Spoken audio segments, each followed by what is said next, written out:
Well,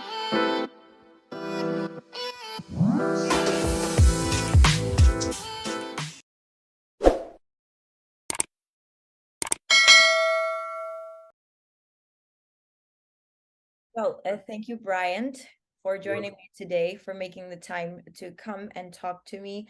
We are doing this because you and the rest of the Calyx team have been great members at Wize. You've been engaging with us for a long time. So we wanted to ask a couple of questions to find the Wize factor and know what made you a client in the first place, and now you are part of our Wize tribe. So I would love to ask you, like, go from the beginning and ask you a bit about Calyx's background, and ask you, like, when did you start the business and why was the reason that this business came to life? Well, it was originally Justin had his own tax business Okay. and working as an accountant at a local accounting firm, one of the bigger local accounting firms. And I didn't like it. I didn't like just being an employee, and I could kind of look out into my future, and it didn't seem like it was very good. Like I was just going to be working for slowly working my way up, and super long hours, and tax work and accounting work is kind of a grind. And so I quit that job. And initially, I was looking to start my own little firm, just on my own. And I had known Justin from before. I had worked with him in the past. I was just looking around, and I got in touch with him, and I said, "Hey, I haven't seen you in a while, and what are you doing?" And we had a nice talk, and we talked a little bit about the possibility of doing something together. Okay. But I think it didn't really feel exactly right for either of us. Like there was something missing. And then we went to a business conference together for the annual ZeroCon, and we were talking there, and and I said, "Hey, I had a really good friend at the old job that I was at, who's still there, who's super smart. She was like one of the rock stars. Like they want to promote her and everything, and we were good friends. We were cubicle mates, so she was in the cubicle behind me. So I said, hey, what if she joined? We did a new business with the three of us.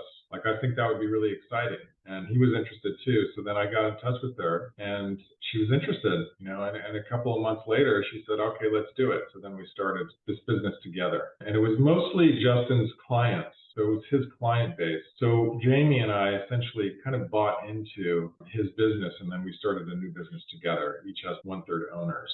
And so that was the origin. And I think that was in August, of 2019. Oh, Either 2018 or 2019, but I think 2019, because that would have been 1 year, 2 year. okay. So that's a very interesting casualty, because maybe like Jamie came in to bring something different to the team and the female touch. Yeah, So to that's kind of round it out. yeah. To round it out, like just the two of us together. Each of us kind of brings a different skill set, and it was also nice. Jamie's younger, Justin's kind of in the middle, and I'm the oldest. So it also there's just more dynamism, and also having one woman is really nice to bring it in. Not that it couldn't be two women or whatever, but just have the mix, Yeah, mix of exactly. Different levels of knowledge and level of knowledge and age, and we fit together. that's We perfect. enjoy each other. We're friends. We hang out outside of work, do things outside of work. So, like Tim's always saying, I love working with you guys because we're fun together. Oh, A lot of time business partners will kind of fight. When you get us all three together, it's like a fun vibe. oh, that's so great to hear. I love to hear that, because really it does happen with partners that it's kind of hard to get three heads in the same place. And it will forever be like that. It's the attitude what counts. Like how, Well, we all really want to work our ways out of the business as much as possible. Maybe yeah. Justin believes so because he just enjoys, like, he's our sales engine and he likes talking to people. He likes doing sales. And so he enjoys that bit. So he would like to continue to do that, but work himself out of all the rest of the stuff. And then Jamie and I would just like to have more free time. Yeah. So that was a big part, because you were asking about what attracted us to Wize, and that's what Wize is kind of all about. It's like, do what you want to do. If you want to work in the business more, then work in it. Keep working as a manager, grow it or whatever. If you want to work less, then do that. Like Exactly. Ed starts with the Stephen Covey thing of start with the end in mind. That's like the first exercise. That made a lot of sense to us. Yeah, That match. Right, yeah. So that was a good thing. So I'll let you ask the questions. No, that's perfect. That's That's the perfect. I love when you gist. share. So now, fast forward a little bit in the timeline. When did you guys start Wize? I think it was relatively soon. It was within the first year. That, Oh, okay. So very from the ground up, you decided that you wanted to. yeah, we were really, we all of us, especially myself, I'm very systems oriented, and that's maybe one of the things that I bring. And I was saying to Justin and Jamie, I was like, we need to get this thing organized. Like, we need to have kind of a system so we can actually have like a running business, versus just the traditional model is like a partner with their book of business, and they're kind of they have people help them, but they're really involved in kind of doing all the work. And I said, I don't want to be, I'm strange, I'm in an accounting business, but I don't want to be doing all that much accounting for the next 25 years.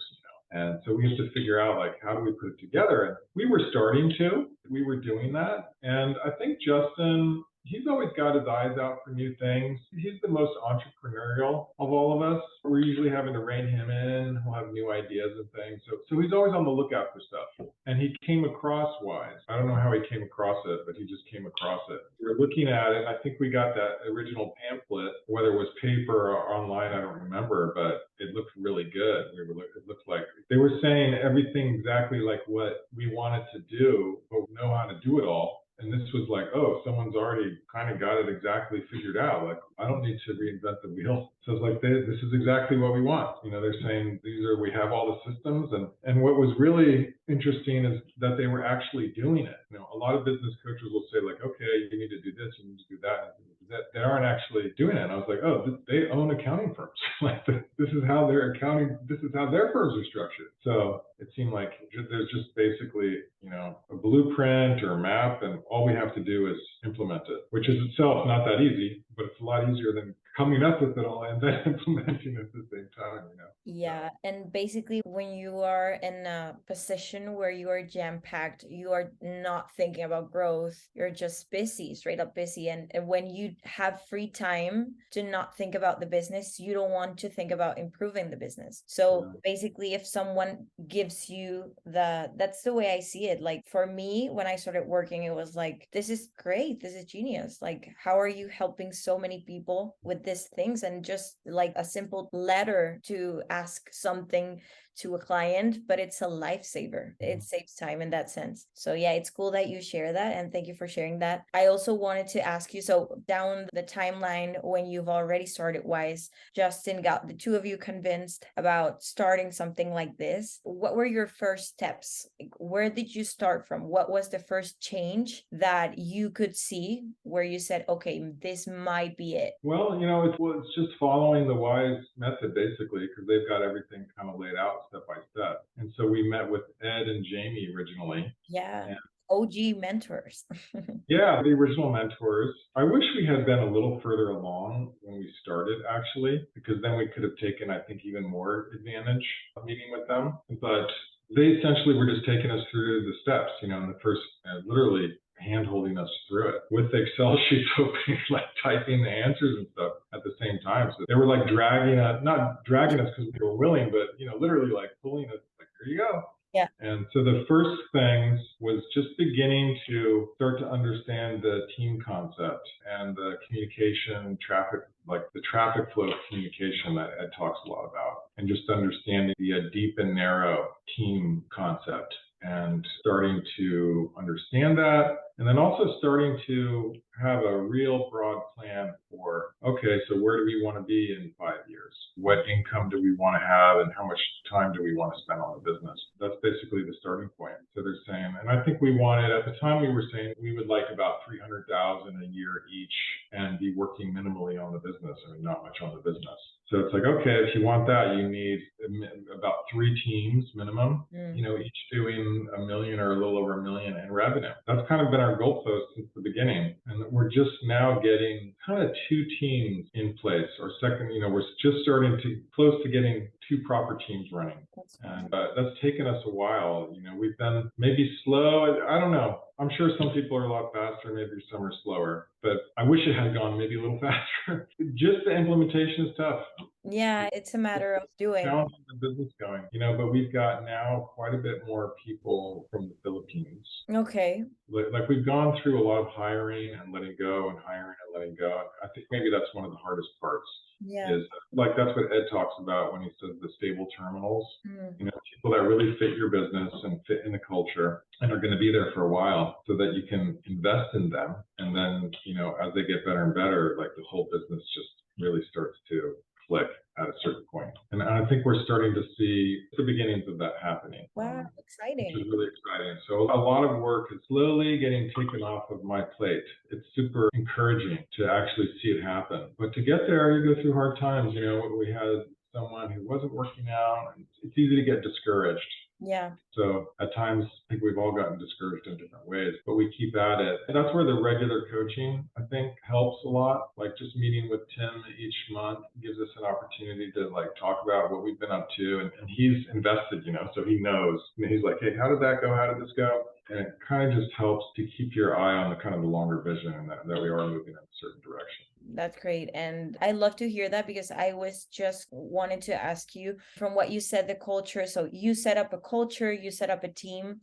So do you feel like before Wize, you were running for a year or so with your firm before Wize, and after Wize, there was a new concept, a new vision? Do you feel like there was a mindset shift for the three of you or for yourself, like in the sense of leadership, or how to handle teams, and more on a personal level than on a managerial structure accounting firm level? I would say a mindset that's just, still continuing to evolve is the notion of leadership. What really is leadership? So I feel like I'm still learning about that. Because you think about leadership and one thing is just like set a good example. I've always known that like the organization is going to operate based on who's leading it and what they're holding and stuff. I think the bigger thing that I'm still evolving into is that bigger vision. So that's where I'm starting to see how that's connected to leadership. Because if you're in a leadership position, the idea is you have some vision, Of course. right? Because you're kind of on a perch.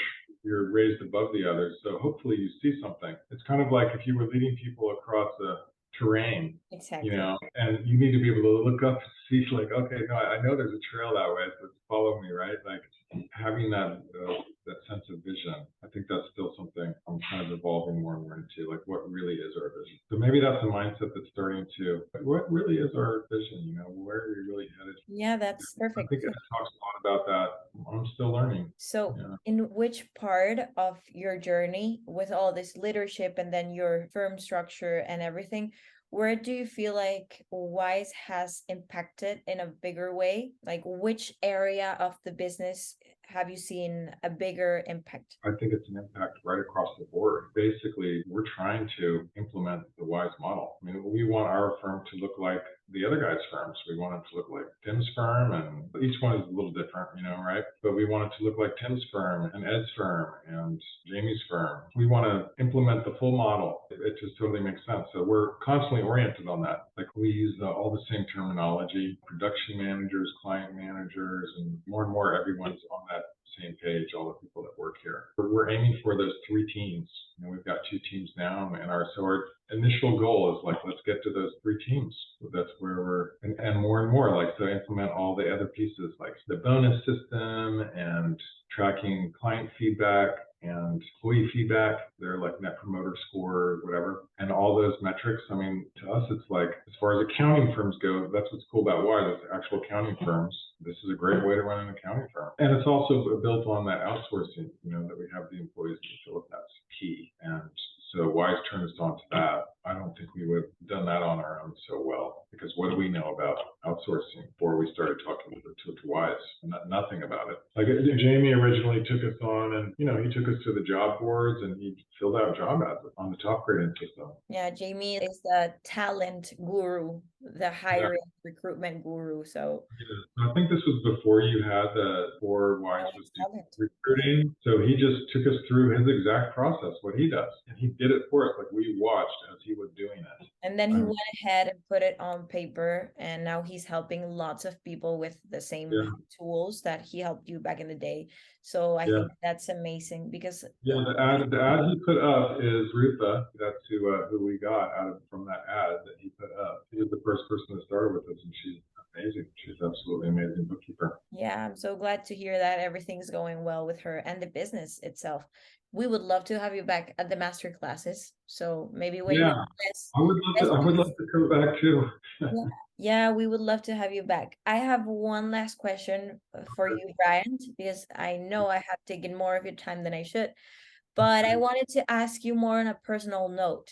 So you've talked about withdrawing from the business, having more free time. So what do you enjoy doing on your free time? Is there any activity, any hobby that you enjoy, or just relaxing? But yeah, I really like outdoor stuff. Oh, nice. I do like to do trail work, to work on trails. I like to work in my garden, pretty athletic, so I like doing outdoorsy stuff like mountain biking, Mm, mountain bike, and I like working with my hands. So I like accounting stuff, mhm, not accounting, mechanic stuff, like working with cars. mm. Or now a new hobby I'm starting is watch restoration and repair. Oh. Wristwatches.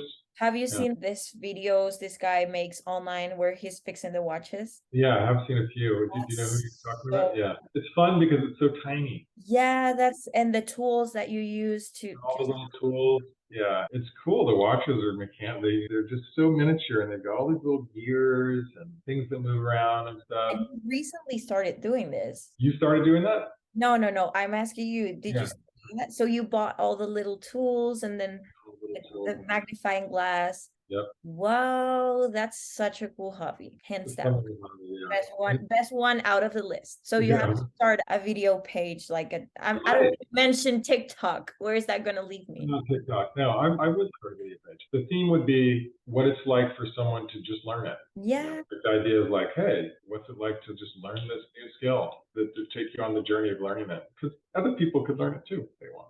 That's kind of stuff I like to do. I'm thinking of doing like starting to do maybe like a car swapping deal for fun, almost like a car broker. And then I like kind of spiritual type work, like meditation and yoga, that type of thing. you want to introduce yourself to this, or you've already done this? I've been doing that for a long time. Oh, that's cool. So I do yoga as well. Yeah. I started recently doing these exercises from Sadhguru. Have you heard of them? No, I haven't heard that. He's like a pretty big time guru that's well known. He does a lot of stuff on YouTube, but he's a lot of like exercises which are fun that I've started doing. A lot of different meditation exercises, like That's nada yoga, yoga with sound, and yoga with breathing, special breathing types of exercises. wow, that's cool. So yeah, I'm gonna look it up.